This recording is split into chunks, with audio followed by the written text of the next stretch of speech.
இன்னைக்கு நம்ம சர்ச்சுக்கு போகலையா? நைட்டு அண்ணன் வீட்ல இருந்து நம்ம வீட்டுக்கு வரதுக்கே 12 மணி ஆயிடுச்சு. அதனால கொஞ்சம் காலையில அசந்து தூங்கியாச்சு போல. எந்திரிச்சு பார்த்தா 10 மணி. இனிமே என்ன பண்றது? கொஞ்சம் கஞ்சி இருந்தது. அதனால புடலங்காய் மட்டும் பொரிச்சு அப்படியே தயிர் ஊத்தி சாப்பிட்டாச்சு.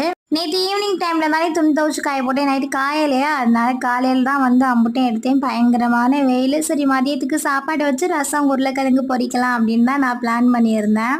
செல்வா உடனே ஆத்தி என் பொண்டாட்டி இன்னைக்கு வெஜ்ஜு சாப்பிட்டா நல்லா இருக்குமா, சண்டேனா நான்வெஜ் தான் அப்படின்னு சொல்லிட்டு வா மீன் வாங்க போகலாம் அப்படின்னு கூட்டிட்டு போயிருந்தேன். எனக்கு 2 நாளாக சிக்கனாக சாப்பிட்டோமா, அதனால இன்னைக்கு ரசம் சாப்பிட்டா நல்லா இருக்கும் அப்படின்னு தோணுச்சு.